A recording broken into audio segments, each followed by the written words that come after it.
Hi, everybody.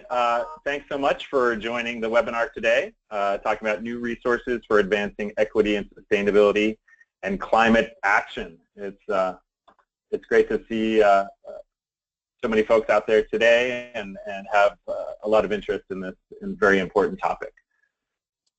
So we have some folks who are trickling in here, but we'll continue on and get to the content shortly. But first, introduce myself. My name is Nils Moe. I'm the Managing Director for the Urban Sustainability Directors Network.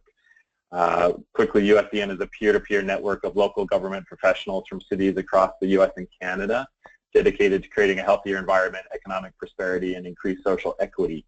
We have some amazing speakers with some excellent content today, so would like to just briefly give a rundown of who will be talking today. But first off, we hope that these innovative tools to incorporate racial considerations into climate and sustainability actions will be more broadly used in communities across the country, with a boost from two resources offered by the Funders Network for Smart Growth and Livable Communities and the Urban Sustainability Directors Network, USDN. As I mentioned, we've got some great speakers today to walk through these two wonderful resources. Today we've got Julia Parzan, consultant with USDN, Glenn Harris, president of the Center for Social Inclusion, and Julie Nelson, director of the Government Alliance on Race and Equity. And they're going to cover USDN's Equity Professional Development Program that includes a holistic 5-segment curriculum on reading, videos, and worksheets that support local government staff in applying an equity lens to sustainability projects. And this also includes a facilitator's guide for offering workshops using this content. And we've been hearing from some folks early on who have been using this with their staff, so we're really excited about that. All of this curriculum is available online at usdn.org for folks within the organization and outside the organization to see. And also with the Funders Network, we'll discuss the Partners for Places 2-year pilot initiative to provide financial and technical support to a cohort of 5 to 8 cities that participated in the USDN Professional Development Program and their place-based foundation partners to build local capacity, which we've heard is so incredibly important, to use an equity lens in advancing a sustainability and or climate action initiative and intentionally learn together. So we want you to be able to join in at any time and try and make this webinar as interactive as possible. Natalie, our USDN's tireless communications and member services coordinator, is going to quickly give you some guidance about how to participate in this call. She'll then lead us through a few polls to guide us and hear a little bit more about who is in the room here with us. And then we'll turn over the mic to the rest of the crew. Thanks. Great, thanks so much, Nil. So thanks everyone for joining. There's 2 ways that you can be listening to today's webinar, so hopefully you can hear me. You can use either your computer's audio or your telephone. So if you hear this over your computer speakers but you'd rather use your phone, just go to the GoToWebinar toolbar. You can select telephone and then it'll prompt you with some phone numbers that you can type into your phone. You can expand that toolbar to see all of your different options if you click the red arrow, if you just see icons on the right side of your screen. We'll also have time at the end for some questions, so feel free to type in any questions that you might have in the questions box, and we'll monitor these throughout the webinar.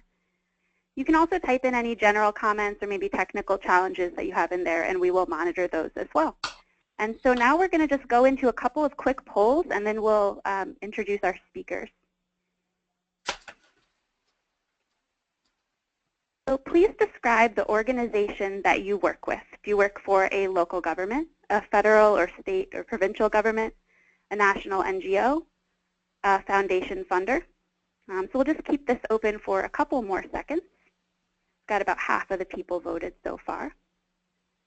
All right, so we've got about 70% voted, and I'll share the results. So about a third, 36%, you're with a foundation or a funder. 20% are with a local government, and then about 12% are with a federal or state government or a national NGO, and then about 20% of you are with another type of organization. Thanks everyone for responding to that poll.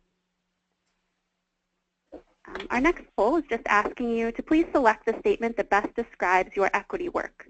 So have you made significant progress in integrating equity into your work? Have you made some progress? Are you just starting to work on this? Or are you just beginning to explore integrating equity into your work? So or none of the above. So please respond to this one, and we'll show you the results. Great, we've got about 2/3 voted, just a few more seconds. Great, so we've got about 70%, and I'll show you the results now. So more than half of you, 50%, have made some progress. A little less than 20% have made significant progress, and then 13% each of you have either just started or are beginning to explore this issue, and 3% said none of the above. That's very helpful, thanks. And then just one more quick poll. Thanks for taking the time to do these. So the last question is, do you feel prepared to integrate equity into your work? Yes, definitely, somewhat, and I'm moving in a good direction. Somewhat, but I'm still trying to figure it out, or not at all, or not applicable. So we'll just give you a few seconds here. We've got about 2/3 voted, which is great. All right, so we'll go ahead and show you the results. Great, so about half of you said somewhat and you're moving in a good direction. 40% said somewhat, but you're still trying to figure it out. And just 7% said yes, definitely, 3% said not at all, and 3% said not applicable. So helpful. So now I will pass it over to Julia Parson. Okay. And Natalie, do I have the... You now have control of the mouse. Hey. Sorry about that. Okay, well, thank you, everyone. I'm really happy to be here today. And I am going to do the introduction of the topics.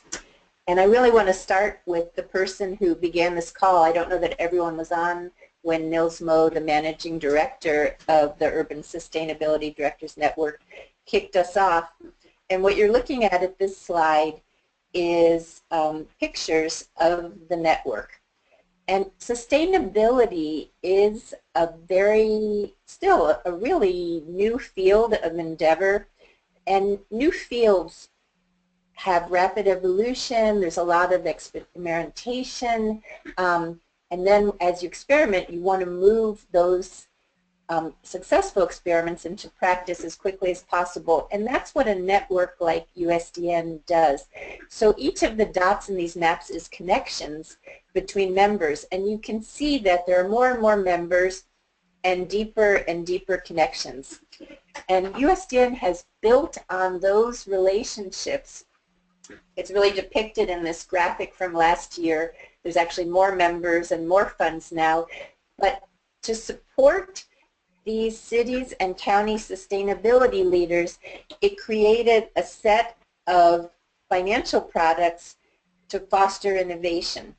And these include an innovation fund that supports collaboration across 4 or more cities. It includes a peer-to-peer learning exchange fund, which allows cities or counties to come together to learn about a new approach in the city where that approach is being used.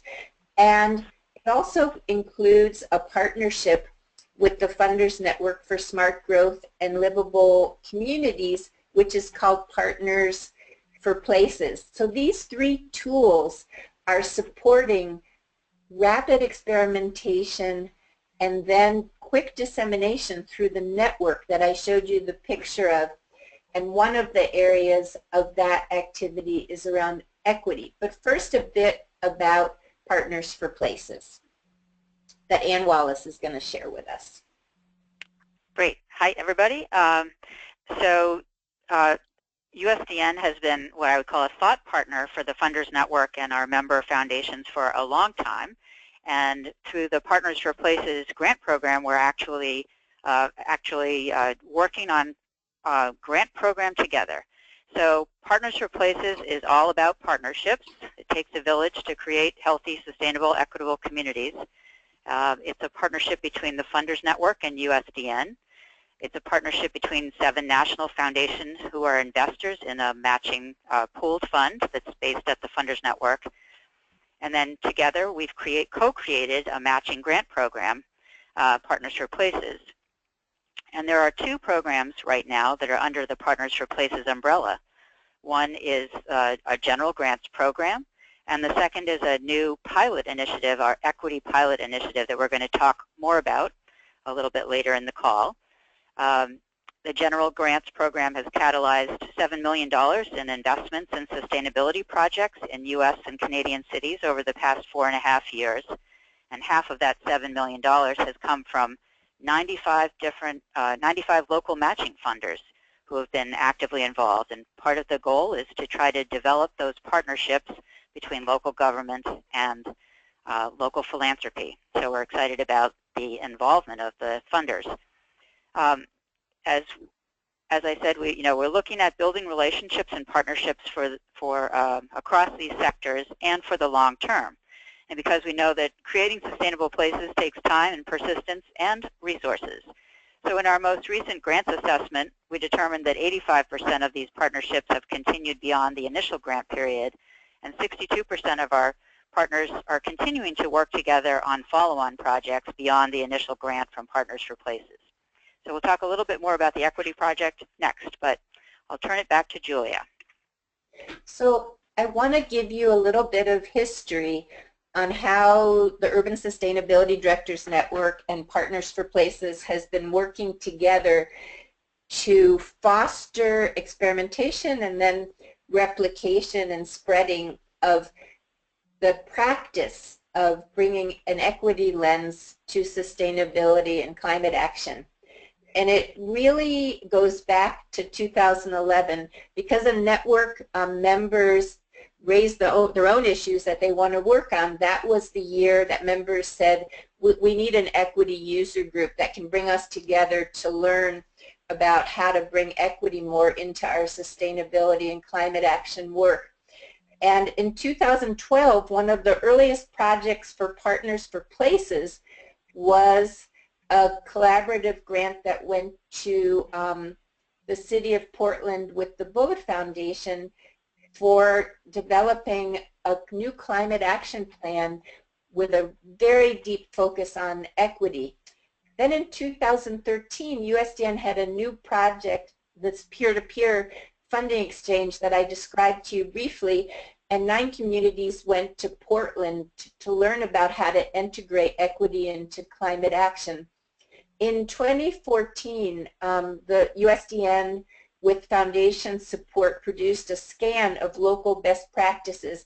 By then there was enough activity supported by Partners for Places and other programs and just by cities by themselves to do a synthesis of the knowledge to date on local government and equity lens to sustainability and climate action.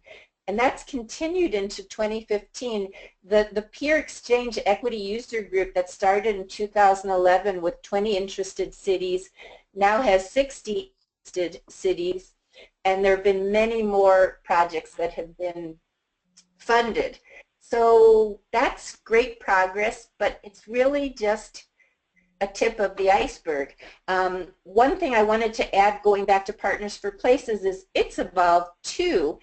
And initially, some percentage of the grants did have an equity focus, but they weren't required to.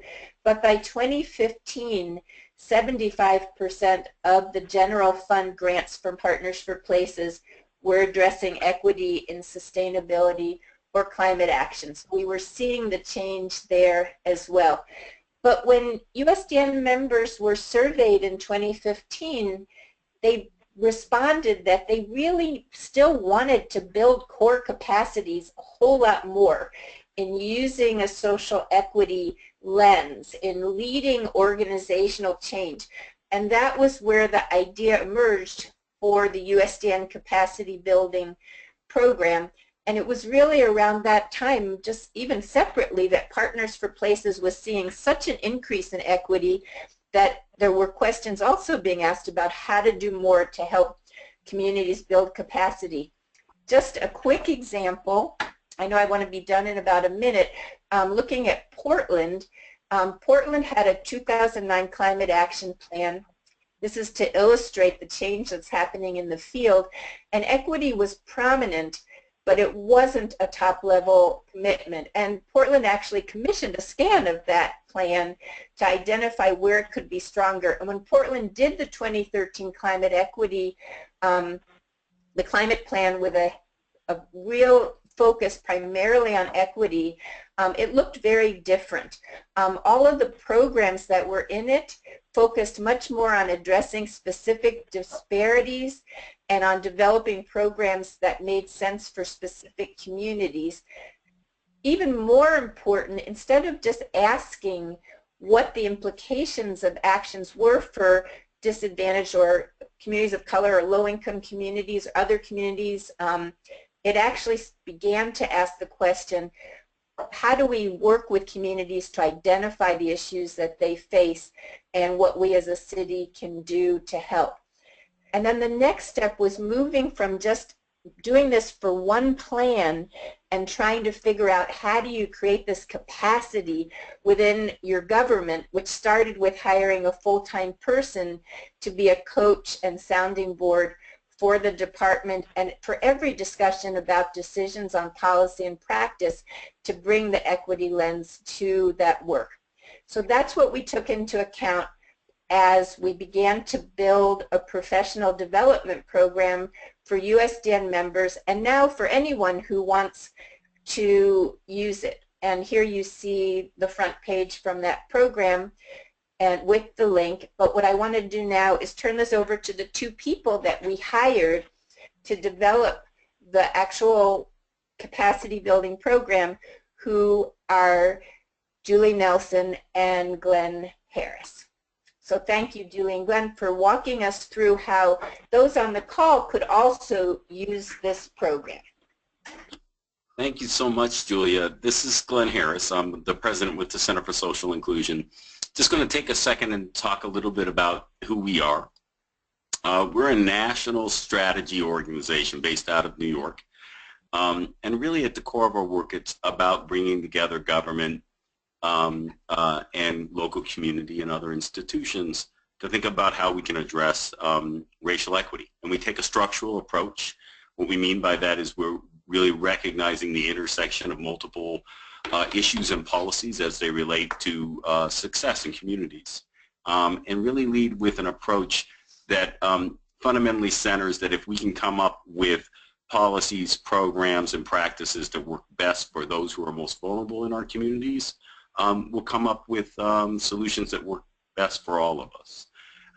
We focus that effort in three ways. We look at ideas, really thinking through policy issues, and have done a lot of work around climate justice issues and thinking about energy democracy. We also work on transportation and a whole many more issues sort of that we see as intersectional. We also do a lot of work around leadership development and helping folks think about not only how do we center equity, but what does it mean to put it into practice. And finally, we have done several rounds of national research looking at how to best center race in our policy discussions. How do we talk about race and get to the solutions that we want to see in our communities? Thanks, Glenn. This is Julie Nelson, and I'm the director of the Government Alliance on Race and Equity, and want to first say thank you to USDN, the Funders Network, and Partners for Places, that the opportunity that GARE has had with Center for Social Inclusion to integrate equity into sustainability. It's just been wonderful to work with all of you. And in some ways, sort of thinking about the urban USDN being a network, the Government Alliance on Race and Equity is also a network that we are working across the country with jurisdictions, cities, counties, and states that are working within government to transform government, really trying to integrate racial equity into routine business. Have been in existence for a short period of time, but over the past 2 years we have seen expansion from just a handful of jurisdictions to now we're doing work in 30 states and over 100 cities. And eventually we do see this as the responsibility of all of government. We know we won't be able to actually achieve racial equity unless we transform government. So sustainability is such a prime opportunity to actually do just that. The topics that Julia mentioned that that members were USDN members were interested in, we use that information to develop the series that that we're talking about today. And so Glenn and I are going to have the opportunity to share a little bit of information about each of these 5 topics.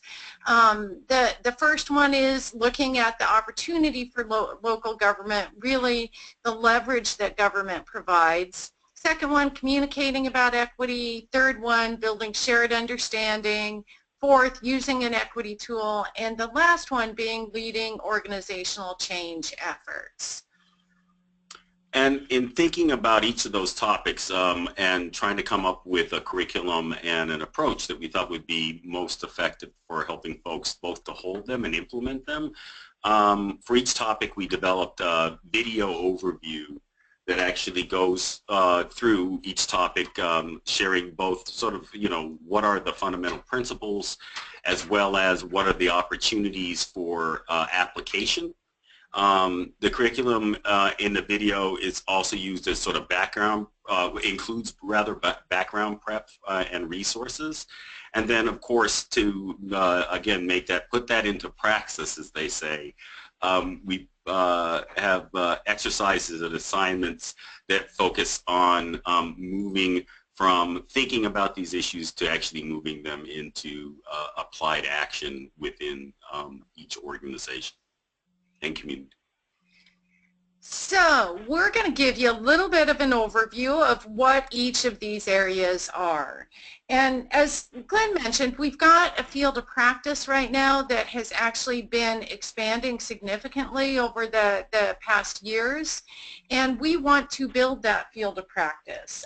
We need to learn from each other, and we also learn by doing. And so having curriculum that you take to actually put theory into action, we would love to be able to hear your experiences actually with using this curriculum.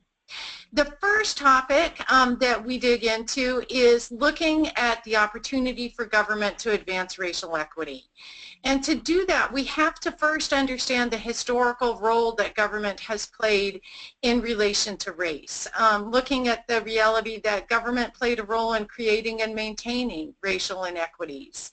And so for us to actually do different, we have to be able to actively insert race into the decision-making processes. There's a field of practice with experiences of cities across the country, and what we've done is identify the key success factors that determine whether jurisdictions are having an impact. We categorize these into 3 big buckets.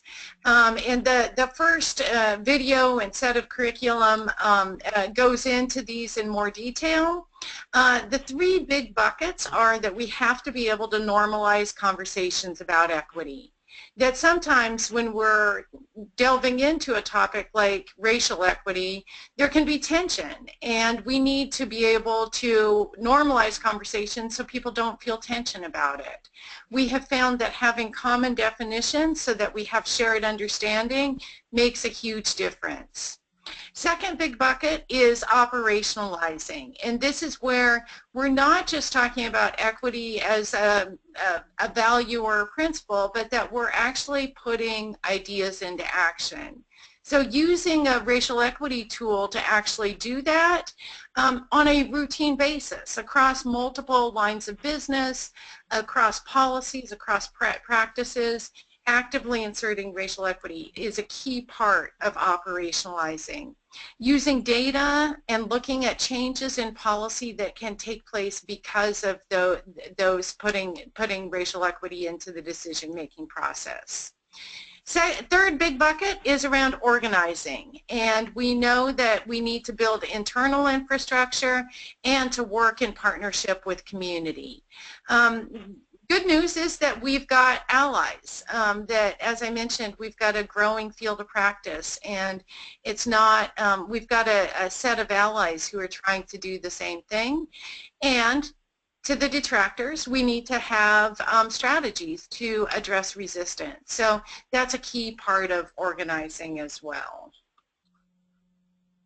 So I'm going to take a minute and talk a little bit more about the strategies around normalizing the conversation. And, you know, I think one of the things that we've learned, and I think is, you know, pretty obvious in the work as a whole, is that we can't get to solutions if we can't normalize conversations around race. And so that means coming up with more effective strategies around communicating about equity, really thinking through how narrative framing and messaging works. And one of the pieces that we think is so exciting and is such a leverage opportunity is local government is so well situated to help set that narrative. And of course, the deep intersections in this narrative around equity and thinking about climate and resiliency issues. So some of the things we center is that it's necessary for us to have a shared understanding of key concepts around race, race-based inequities, and what is equity. It doesn't mean, we always say this, it doesn't mean that we all have to be in agreement about how we move forward, but we do need to be in agreement about what it is that we're actually talking about. Understanding the differences in narratives, framing, and messaging is also critical, and the relationship to that with our communication tactics. Fundamentally understanding that we have a national narrative on issues of race and equity, and what is that narrative? What are the ways in which we need to both promote the positive aspects of that narrative and disrupt the historical narratives around race and equity in the United States that have been so destructive. And recognizing that we do that narrative is developed through multiple messages. And one of the ways that we do that is giving people the tools to think about how they're messaging on their work as it relates to that national conversation around race, equity, and the future of our country. One of the critical pieces we've seen is just helping folks avoid the common pitfalls in communicating about equity. In that way, we see giving folks just an opportunity to practice, to name them, and more importantly, to sort of normalize the fact that there are ways to address them that that are effective and can take some of the fear out of the nature of the conversation around race and equity. So some of our core assumptions are not talking about race perpetuates the status quo. In our national testing, we've been able to actually identify this as in both rounds of our surveying and polling. And also we see this in just the field in general, that not naming race allows us to continue putting in place policies that have negative impacts on low-income communities and communities of color. Talking about race wrong can reinforce stereotypes and or trigger bias. And this is another piece that we see repeatedly in our work across the country.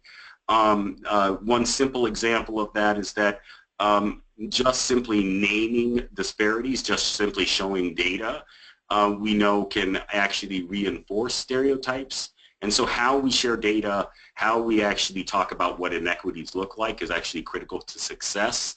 So talking about race right, talking about equity right, allows us to really think about how we can be more strategic in advancing racial equity.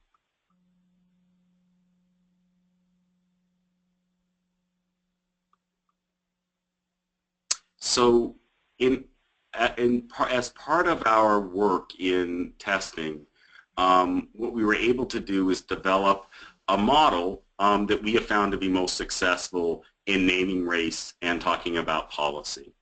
And we're just showing you what the overview of this.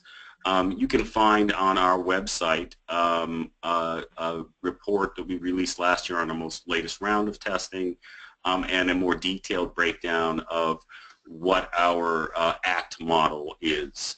At its core, it's just naming that it's essential for us as we talk about race to not only explain the history and the nature of the problems that we currently have, which is sort of that center piece of counter, but that we need to wrap that in both initially affirming that we're collectively in, that we have sort of a shared fate in the outcomes of our communities, and that finally, we need to make sure not only after sharing why we have these current problems, but we need to give people concrete actions they can take in order to move forward solutions. Thanks, Glenn. The third segment is really around the understanding of key terminology. And going to go through this relatively quickly so that you know what's in the curriculum. We have found this just can't underemphasize how important it is, because if we have people who are thinking about bias or racism from a perspective of individual acts of bigotry, we know that we're not going to ultimately have the conversation where we'll have the greatest leverage and we'll just continue to have tension. So the key concepts that we have found critical for people to understand difference between explicit bias and implicit bias. And in some ways we think about this sort of as old school and the updated version. So before the civil rights movement, we saw biases being expressed directly. People were aware of them and they operated at the conscious level. What we see now is much more likely to be implicit bias, and these are biases that are not expressed directly, that people are oftentimes even unaware of their bias, and it's operating at the subconscious level. We're so appreciative of the sort of the neuroscience that has come along with this field of studying implicit bias, because we've got great documentation around the way that implicit bias plays out.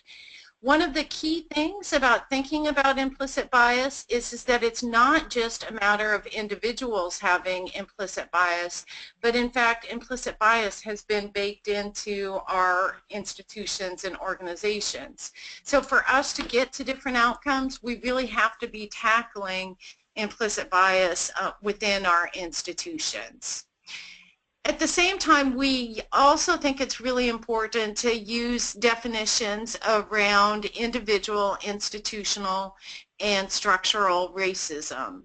And this, if race can be a loaded word, sometimes, oftentimes, usually racism is even a more loaded word. And that's why we find it absolutely necessary to provide this level of definition. So recognize that racism plays out on 3 different levels, that we do have racism at the individual level. And this is where individual people act out on race, their biases or discrimination. Institutional racism means that we've got policies, practices, and procedures that work better for white people than for people of color.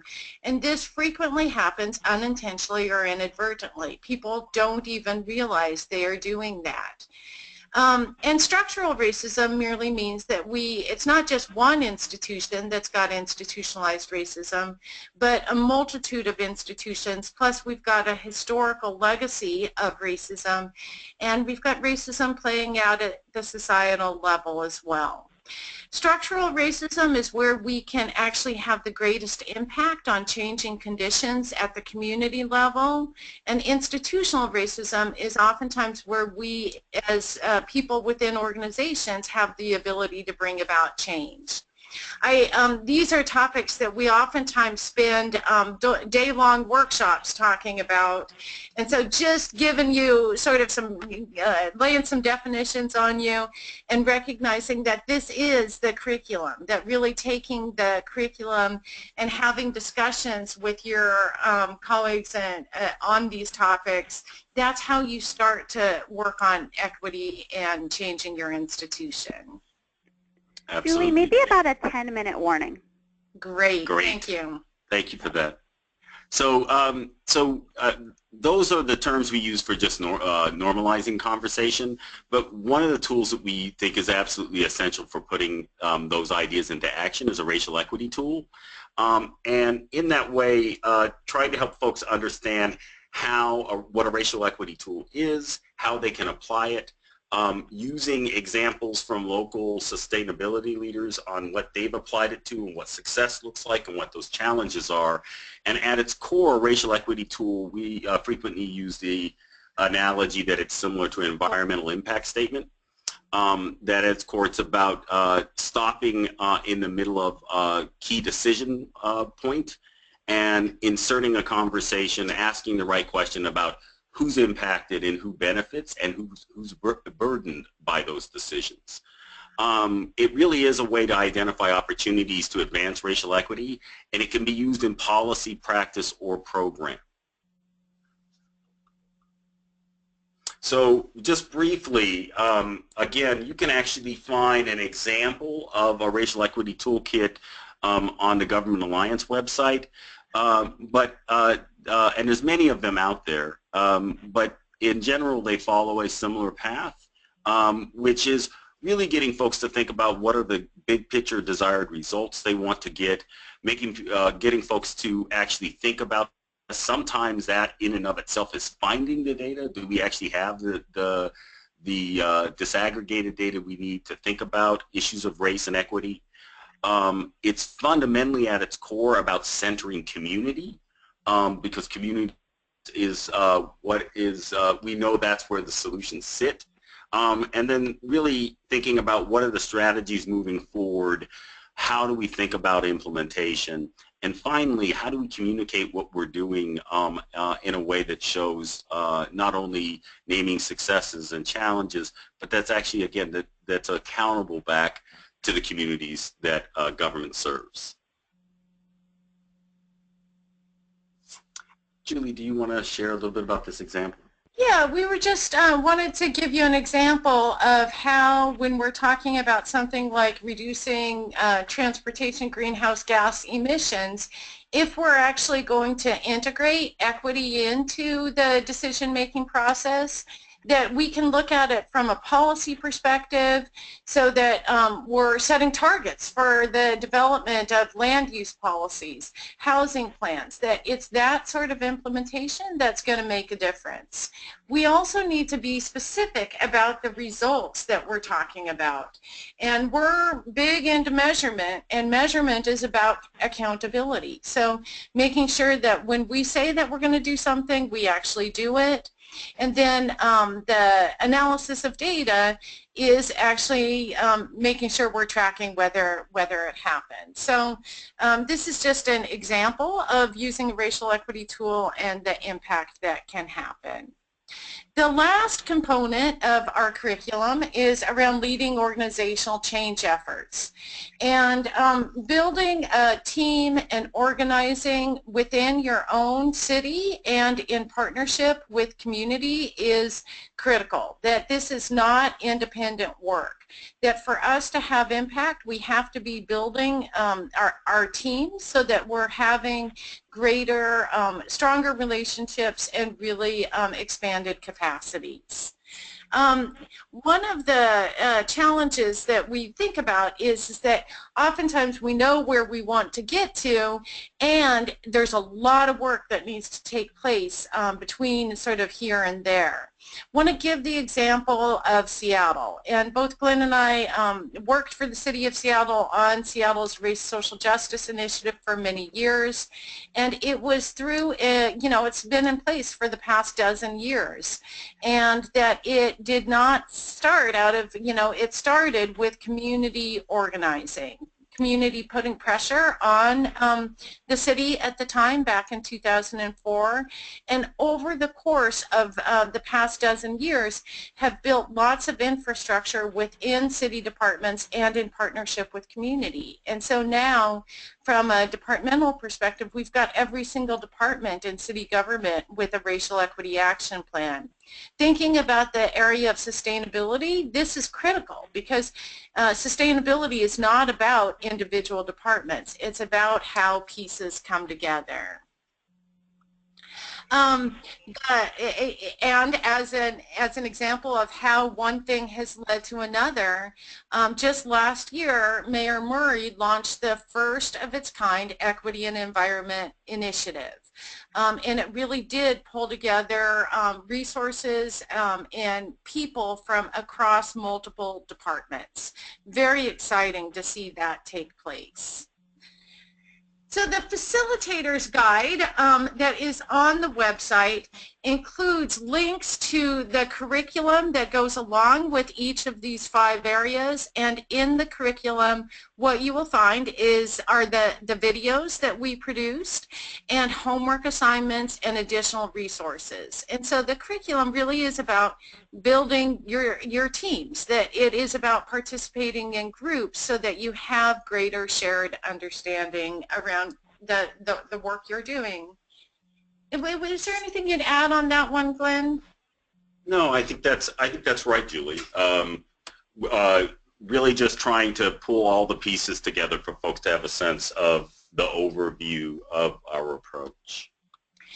So the last thing we want to say is just about sort of operationalizing this curriculum, that how you can integrate equity into sustainability and climate action, that we've got resources for you to use. The curriculum we have just walked through includes those videos. There's an extensive resource guide that really is around using your internal expertise to have conversations with others. We've got the racial equity tool, the communicating about race tool. We've got issue papers to please make use of the resources. That's why we have them. It's about expanding our work, and to join our networks. We've got networks plural there because the work that USDN is doing is so critical to integrating equity and sustainability. And GARE as an entity that is a network around government transformation and racial equity across all lines of business, see lots of synergy between our 2 networks. And then the last thing is to share and spread the lessons learned. That when we talk about this having a field of practice, the field of practice has evolved because of the fact that we have shared lessons learned. So as you use this curriculum, please let us know what works, what the challenges are, and what else would be useful for you. Great. Well, this is Julia Parson again, and I'm picking it up from here. And I wanted to start by saying, you know, about 60 cities have used all or part of the curriculum already. And if you go to the web link, we actually put some of the performance numbers on the website. So we wanted people who were going to use it to know that it had already been used and that the results were really good. That after using this curriculum, people really did feel better prepared and had identified capacities and begun to build them. But it's not enough.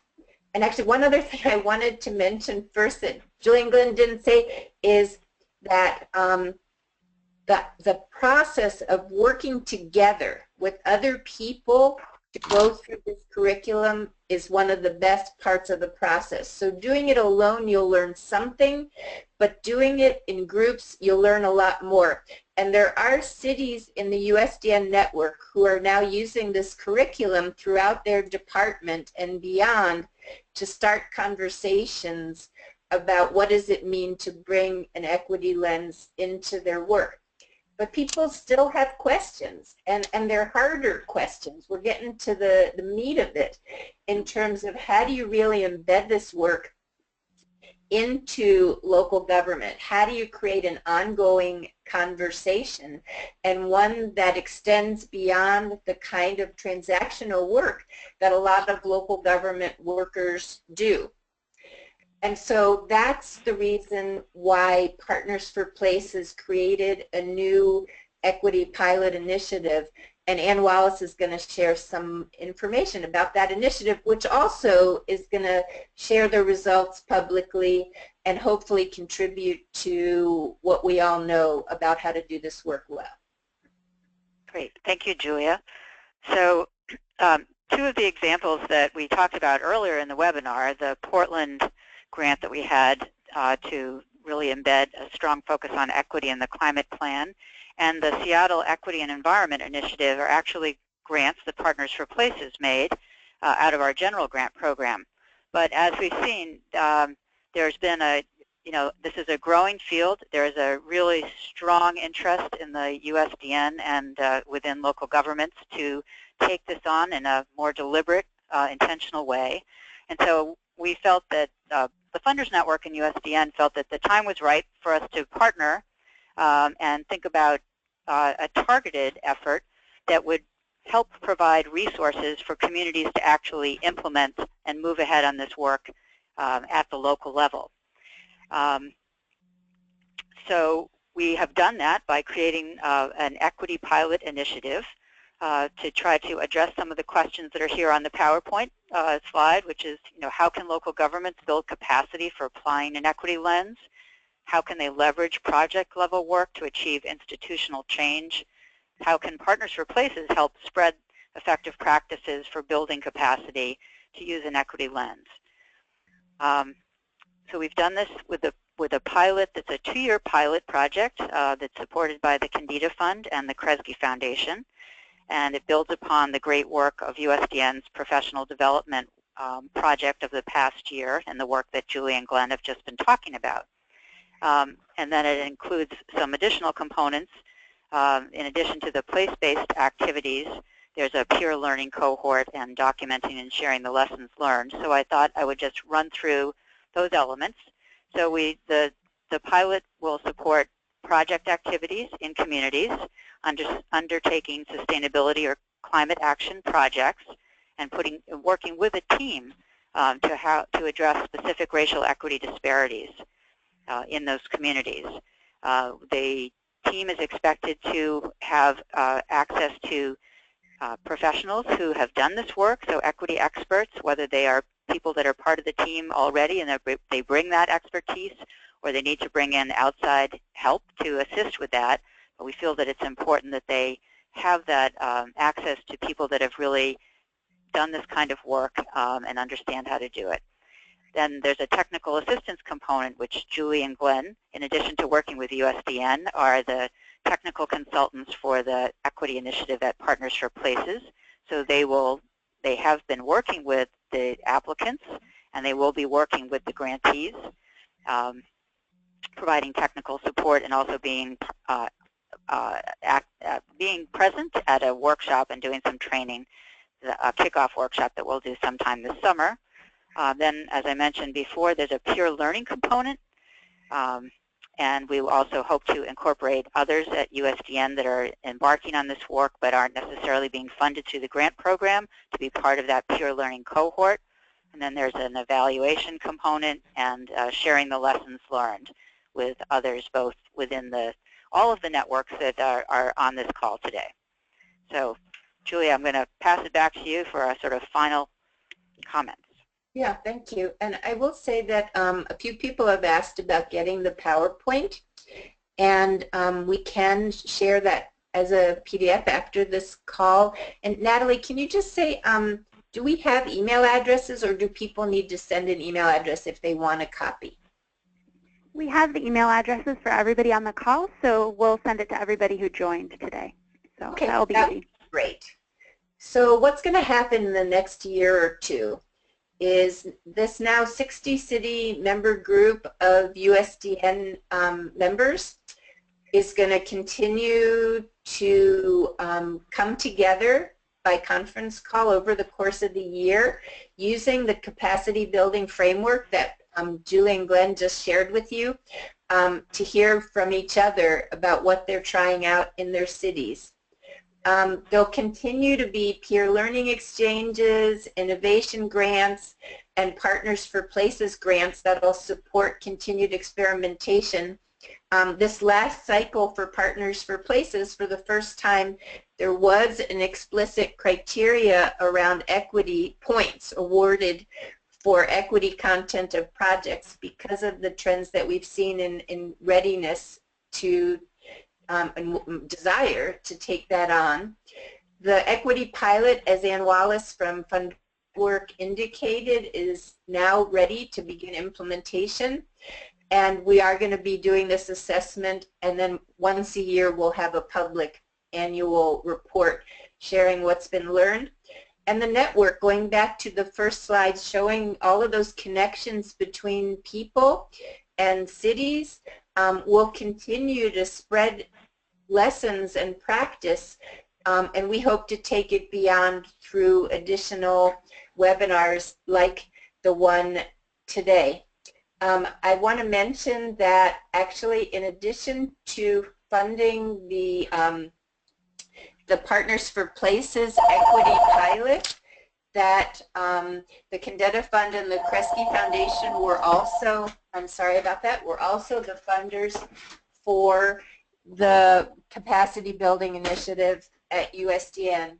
And I think I mean, that's a coincidence at some level, but it has been really wonderful how closely aligned these two initiatives have been, how they've built off each other, and that's the intention for that to continue.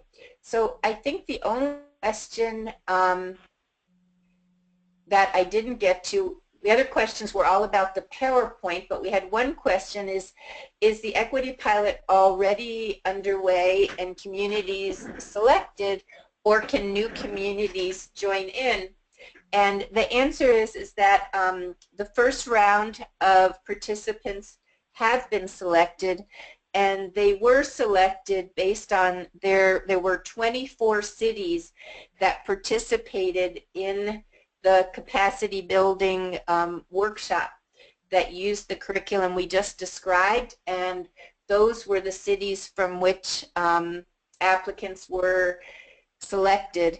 And there is going to be a second year of the initiative, but we're still looking for the same level of baseline capacity in those cities. The decision was just made a few days ago, and so it's not public yet for the first round, but we're excited that now we're going to move from the design phase into actually answering some of these questions. So I think, Natalie, we've hit all the questions. Is that correct? We have one additional question from Renee Villarreal, which is how do we participate or become a member of the equity peer group? Well, so there's two peer groups. One is the USDN Equity and Access User Group, which is these 60 cities, and those are all members of the Urban Sustainability Directors Network.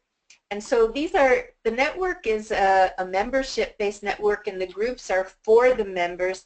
And the reason for that is that the goal is not to just give presentations about how great things are, but to actually share problems and challenges and failures as well.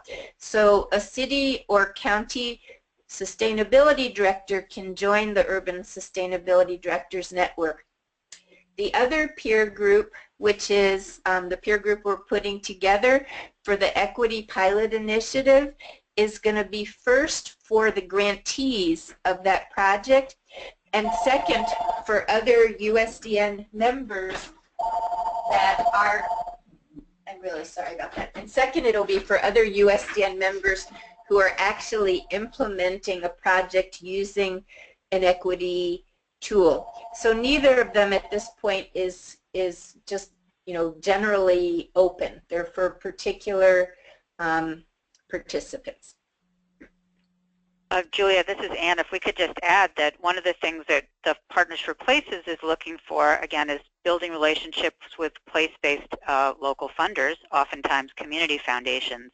And so as the applications come in, community foundations or local place-based funders are part of the applicant team and often part of the implementation team that's involved.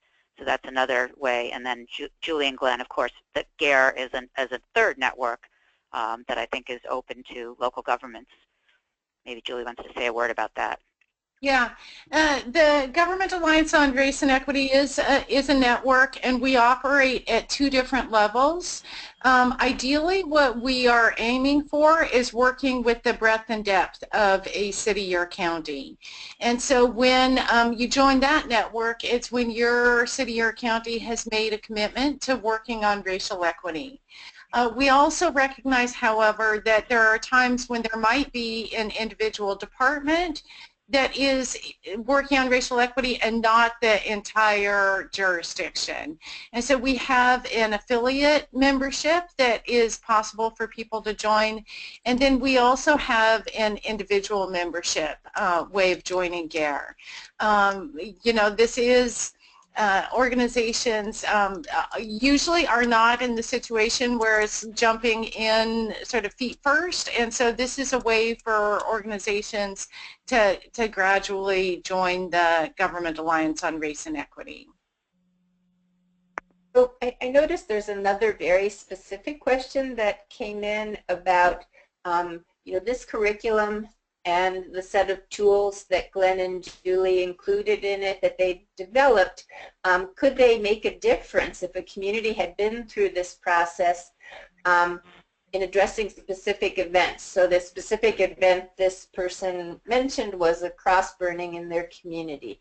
But I think there's a bigger answer there in terms of how does going through this process really impact those kinds of events and the ability of a community to deal with them?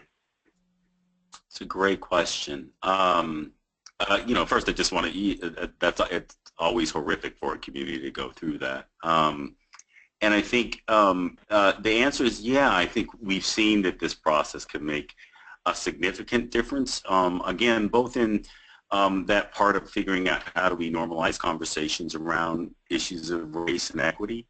I think local government can play such a critical role in setting the tone for that. And so in that way, I think, you know, clearly there's specific pieces of work that we're talking about and how do we bring equity to them. But our vision really is how do we actually center equity and issues of racial justice in a larger context. And we got a lot of examples of how those conversations, even thinking about, you know, Portland, for example, or Seattle, where those conversations talking about issues of resiliency and equity and racial justice have set a broader tone for the community about, you know, how we have these conversations and how do we come together. So the short version is I would say absolutely, and the longer version is please feel free to reach out to us. We'd be happy to have a conversation about how we might be able to be supportive. Great. Natalie, I think that's all the questions. Is that true? That's correct. And then if people have questions later, you know, feel free to type them into the box and we can get you answers through email, or you can respond to the email that I send with the PowerPoints if you have more questions. So we do have one final poll. Julia, maybe I can go into that if that works. Yeah. Great. So the final poll that we're launching now is, do you feel the resources we have shared today could help you integrate equity into your work? Your options are yes, definitely, maybe, not at all, or not applicable. So we've got about a third voted. Give it a few more seconds. Thanks everybody for responding to all of these polls today. All right, we've got 2/3 voted. We'll go ahead and close and show everyone the results. So we've got about a split between 48% said yes, definitely, and 52% maybe. We didn't have anyone that said not at all or not applicable. So thanks for responding to that.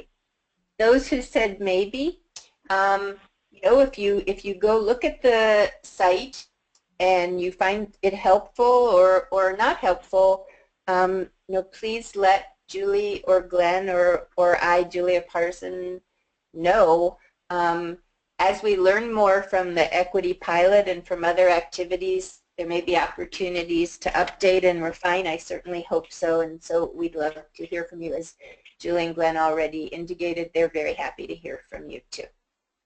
And thank you to Ann Wallace from the Funders Network and Glenn Harris from Center for Social Inclusion and Julie Nelson, who's the director of the Government Alliance on Race and Equity, and Julia Parson. I'm a consultant to USDN and Partners for Places. Thank you to Nils for kicking us off and to Natalie for getting us through so smoothly, and I hope everyone has a wonderful day. Thanks very much. Thanks everyone. Take care. Thanks everybody. Bye-bye.